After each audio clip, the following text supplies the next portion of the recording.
वो अपनी पत्नी दिशा के साथ कुल्लू की घनी पहाड़ियों में बसे हुए झेलमपुर कस्बे में अपने दोस्त आर्यन की शादी में आया हुआ था। अभिमन्यु की पत्नी बहुत खुश थी। आर्यन की शादी के 2 दिन बाद अचानक अभिमन्यु को याद आया कि उन सबका दोस्त अनिरुद्ध शादी में नहीं आया। अभिमन्यु ड्राइंग रूम में बैठा हुआ सबसे बातें कर रहा था। तुम्हारी शादी में आकर बहुत अच्छा लगा आर्यन। दिशा ने तो तुम्हारी शादी को खूब एंजॉय किया। तुम्हारा बस चलता तो तुम तो मेरी शादी में आते ही नहीं। मैं तो भाभी को थैंक यू बोलूंगा कि उन्होंने प्रेगनेंसी की हालत में भी मेरी शादी में आने के लिए ट्रैवल किया। अरे कैसे नहीं आती आर्यन, तुम्हें अंदाजा भी नहीं है। अभिमन्यु हर समय तुम्हारे बारे में ही बात करता है। आर्यन ये है, आर्यन वो है। और जब तुम्हारी शादी का इनविटेशन आया ना, तो मैं खुद को रोक ही नहीं पाई। मैं भी देखना चाहती थी कि आर्यन क्या है। लेकिन सच बताऊं, अभिमन्यु तुम्हारी जितनी तारीफ करते हैं ना, तुम उससे कहीं ज्यादा स्वभाव के अच्छे हो और मजाकिया हो। मेरे मजाकिया स्वभाव की प्रशंसा करने के लिए आपका बहुत बहुत धन्यवाद भाभी। एक बात बताओ आर्यन, शादी में अनिरुद्ध क्यों नहीं आया? मैं 2 दिन से आंखें फाड़ फाड़ कर उसका इंतजार कर रहा हूँ। वो तो पास के ही गांव में रहता है ना। अरे ये बात तो मैं बताना ही भूल गया। उसकी माँ की तबीयत सही नहीं चल रही। वो अपनी माँ को लेकर बहुत ज्यादा परेशान है। आर्यन की बात सुनकर दिशा ने अभिमन्यु की ओर देखकर कहा, हमें अनिरुद्ध की माँ को जरूर देखने जाना चाहिए, वरना उसे ये जानकर बुरा लगेगा कि हम कुल्लू आए और उसकी बीमार माँ को देखने तक नहीं गए। तुम सही बोल रही हो दिशा, तुमने मेरे मुंह की बात छीन ली। अगर ऐसी बात है तो फिर कल मैं तुम दोनों को उसके गांव ले चलूंगा। अरे भूल गए क्या? कल तो मेरी दिल्ली वापसी का रिजर्वेशन है। मैं एक काम करता हूँ, तुम्हारी बाइक लिए जाता हूँ। मैंने सुना है कि उसका घर यहाँ से 3 किलोमीटर दूर है। मैं और दिशा अकेले चले जाएंगे। अभिमन्यु की बात सुनकर आर्यन के चेहरे पर अचानक चिंता की लकीरें झलकने लगी। आर्यन का डरा हुआ चेहरा देखकर अभिमन्यु बोला, क्या बात है आर्यन, तुम्हारे चेहरे का रंग क्यों उड़ गया? दरअसल बात यह है अभिमन्यु, अनिरुद्ध के गांव से कुछ दूर पहले डायनी का इलाका पड़ता है।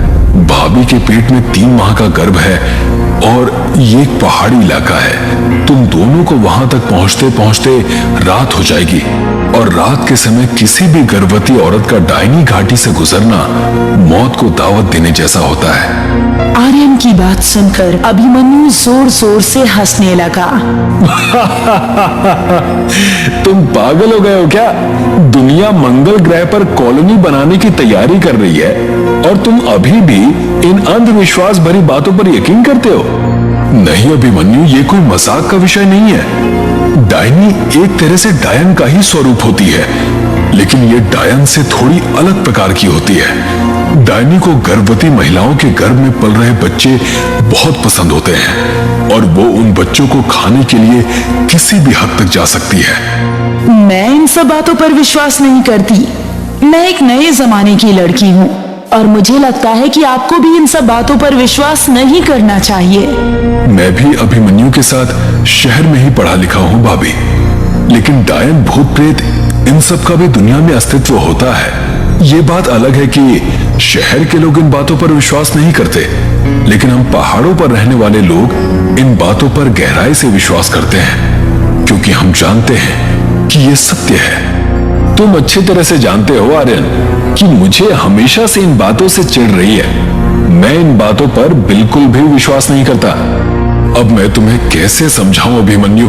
मैं तुम्हें बताना तो नहीं चाहता था, लेकिन लगता है अब तुम्हें बताना ही पड़ेगा। सुनो, अनिरुद्ध का 6 माह का बेटा पिछले कई दिनों से लापता है और तो और उसके गांव में बहुत सी गर्भवती महिलाओं के गर्भ के बच्चे भी लापता हैं। उस गांव में आज के दिन भी डायनी का प्रकोप जारी है। लोग वहां दिन में भी जाने से घबराते हैं। अब मैं समझा, इसका मतलब यह है कि अभिमन्यु के माता पिता की तबीयत बिल्कुल सही है, लेकिन फिर भी इतनी बड़ी बात हो गई और तुमने मुझे बताया तक नहीं। मैंने तुम्हें यह सोचकर नहीं बताया कि तुम बेवजह परेशान हो जाओगे।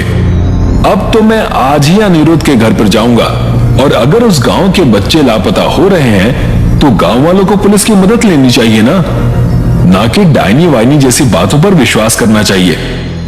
सही बोल रहा है, गांव वाले पुलिस की मदद क्यों नहीं लेते? इस तरह से बच्चे अचानक कैसे लापता हो सकते हैं? और अगर यहाँ की पुलिस मदद नहीं कर रही तो फिर तुम लोग मीडिया वालों की हेल्प क्यों नहीं लेते? एक बार जब फ्रंट न्यूज पर बच्चों के लापता होने की न्यूज चलेगी ना, तो पुलिस अपने आप हरकत में आ जाएगी। मेरा दावा है कि इसमें जरूर किसी आपराधिक रैकेट का ही हाथ होगा। जब वो रैकेट पकड़ा जाएगा ना, तो लोगों के दिल से डायनी का खौफ भी निकल जाएगा। बेचारे गांव के लोग बहुत भोले भाले होते हैं। ये सही बात है आर्यन। आपराधिक मानसिकता के लोग गांव वालों के भोलेपन का फायदा उठाकर अपने गंदे मकसद को अंजाम देते हैं और भोले भाले गांव वालों को भूत प्रेत पिशाच का डर दिखाकर उनका मुंह बंद कर देते हैं। जबकि सच तो ये है कि ये सारी की सारी बातें किताबों और मूवीज में ही अच्छी लगती हैं। ये पूरा सच नहीं है अभिमन्यु, मेरी बात का विश्वास करो। ये सिर्फ लोक कथाएं नहीं है बल्कि हकीकत है। डायनी का अस्तित्व उस गांव में बरसों से छाया हुआ है। डायनी एक ऐसी डायन होती है जो अपने पिशाच पुत्र के साथ लोगों का शिकार करती है। वो अपने शिकार को धोखा देने के लिए किसी का भी रूप धारण कर सकती है। एक बार जब शिकार उसके चंगुल में फंस जाता है तो वो और उसका पिशाच पुत्र उसकी कितनी बुरी हालत करते हैं तुम्हें इसका अंदाजा भी नहीं है। आर्यन की बात सुनकर अभिमन्यु और तेजी से हंसने लगा। बस बस बहुत हो गया। अब इससे और ज्यादा मुझसे अंधविश्वास की बातें झेली नहीं जा सकती। तुम मुझे बाइक की चाबी दे दो बस। मैं अभी इसी समय अनिरुद्ध के घर पर जाऊंगा और रात में ही वापस लौट कर आ जाऊंगा। और हम दोनों जब सही सलामत वापस लौट कर आएंगे ना, तो फिर तुम्हारा ये अंधविश्वास भी समाप्त हो जाएगा। आर्यन ने अभिमन्यु को अनिरुद्ध के घर जाने के लिए बहुत मना किया, लेकिन अभिमन्यु नहीं माना। आर्यन ने अभिमन्यु के सामने हार मान ली और बाइक की चाबी अभिमन्यु को थमा दी। दिशा बाइक के पीछे बैठ गई और अभिमन्यु ने बाइक दौड़ा दी। जंगल का रास्ता शुरू हो गया था। चारों ओर कोहरा फैलने लगा था और ठंड बढ़ गई थी। तभी बाइक के दोनों टायर पंक्चर हो गए। अभिमन्यु बाइक को स्टैंड पर खड़ी करके बाइक की ओर गुस्से से देखने लगा। क्या हुआ? वही जो नहीं होना चाहिए था। एक तो रात का समय, ऊपर से इस बाइक के दोनों टायर पंक्चर हो गए। टेंशन मत लो, मैं आर्यन को फोन करती हूँ। इतना कहकर दिशा ने अपना मोबाइल फोन निकाल लिया, मगर उसमें नेटवर्क नहीं था। अभिमन्यु भी अपना फोन चेक करने लगा, मगर उसके मोबाइल में भी नेटवर्क नहीं था। वो दोनों रात के सन्नाटे में कोहरे के बीच एक सुनसान जंगल में खड़े हुए थे। तभी अभिमन्यु को अंधेरे में एक साया चलता हुआ नजर आया। कुछ ही देर में वो साया दोनों के करीब आ गया। वो एक बूढ़ी औरत थी जो लाठी पकड़े हुए थी। लगता है तुम दोनों परदेसी हो, रास्ता भटक गए हो क्या? नहीं माँ जी, बाइक के दोनों टायर पंक्चर हो गए हैं और हमारे मोबाइल में नेटवर्क भी नहीं है। समझ में नहीं आ रहा कि क्या करें। रात का सन्नाटा फैला हुआ है बेटा, और ये डायनी का इलाका है। यहाँ जंगली जानवर रात में टहलते रहते हैं। पैदल जाने में तुम दोनों को खतरा हो सकता है। यहाँ से कुछ दूर पर मेरी एक झोपड़ी है। अगर तुम लोग चाहो तो मेरे घर चल सकते हो। डायनी का नाम सुनकर दिशा बुरी तरह चौंक गई। आपका बहुत बहुत धन्यवाद माँ जी। वो बूढ़ी औरत अपनी लाठी लेकर आगे आगे चलने लगी। अभिमन्यु बाइक घसीटता हुआ उस बूढ़ी औरत के पीछे पीछे चलने लगा। कुछ ही देर में वो दोनों एक झोपड़ी के सामने खड़े हुए थे, जिसके चारों ओर लंबे घने पेड़ ही पेड़ थे और वहां भी चारों ओर कोहरा छाया हुआ था। दिशा के चेहरे पर अब डर झलकने लगा था। दिशा ने आहिस्ता से अभिमन्यु से कहा, अभिमन्यु, मुझे कुछ सही नहीं लग रहा। लगता है तुम्हारे दिमाग में आर्यन की बातें हावी होने लगी हैं। तभी उन दोनों के कानों में बुढ़िया की आवाज टकराई। अंदर आ जाओ तुम दोनों, मेरा बेटा अभी आता ही होगा। लेकिन यहाँ कोई आसपास मकान नजर क्यों नहीं आ रहा? अभिमन्यु ने इतना कहा ही था कि अचानक तेज बारिश होने लगी। वो बूढ़ी औरत अभिमन्यु की बात का जवाब दिए बगैर झोपड़ी के अंदर चली गई। अब उन दोनों के पास उसकी बात मानने के अलावा और कोई चारा नहीं था। वो दोनों झोपड़ी के अंदर चले गए और वहां बिछी हुई एक चारपाई पर बैठ गए। बूढ़ी औरत उन दोनों की ओर देखकर रहस्यमयी अंदाज में बोली, तुम दोनों यहीं बैठो, मैं अपने बेटे को बुला कर लाती हूँ। इतना कहकर वो बूढ़ी औरत बाहर चली गई। उन दोनों को वहां बैठे बैठे काफी देर हो गई थी। बाहर अभी भी रिमझिम बारिश हो रही थी। दिशा ने अपनी घड़ी देखी तो वो चौंक गई। घड़ी में रात के 2 बज रहे थे। दिशा डरते हुए अभिमन्यु से बोली, मुझे कुछ सही नहीं लग रहा है अभिमन्यु, कुछ तो गड़बड़ है यहाँ पर। उस बूढ़ी औरत को गए हुए काफी देर हो गया है। कहीं आर्यन की बात सही तो नहीं?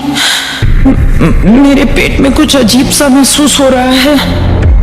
दिशा की ये बात सुनकर अभिमन्यु बुरी तरह से चौंक गया और बोला, तुम कहना क्या चाहती हो दिशा?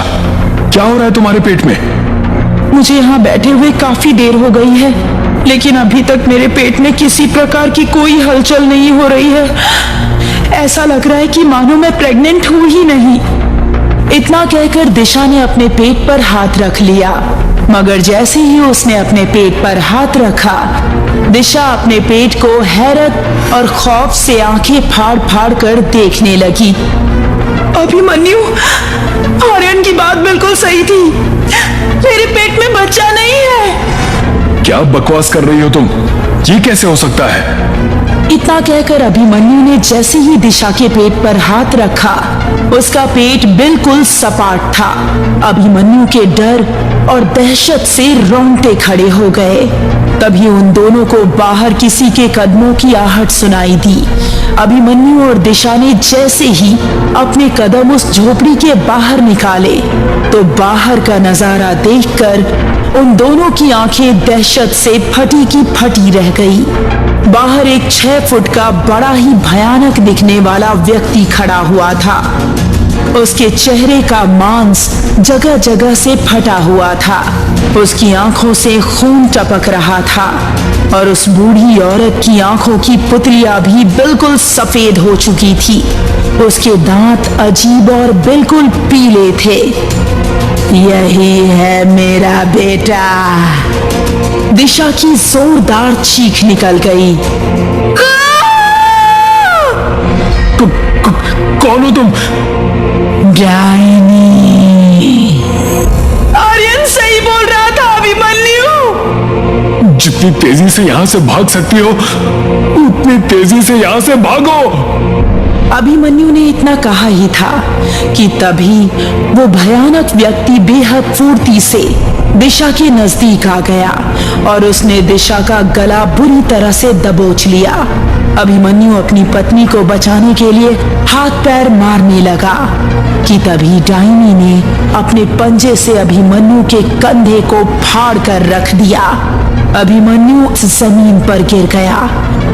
उस भयानक चेहरे वाले ने अपने पंजे से दिशा का पेट फाड़ दिया। दिशा एक चीख के साथ ढेर होकर जमीन पर गिर गई। वो बूढ़ी औरत अब अभिमन्यु की ओर खूंखार नजरों से देखने लगी। तभी अभिमन्यु को दूर से बहुत सारी रोशनियां नजर आई।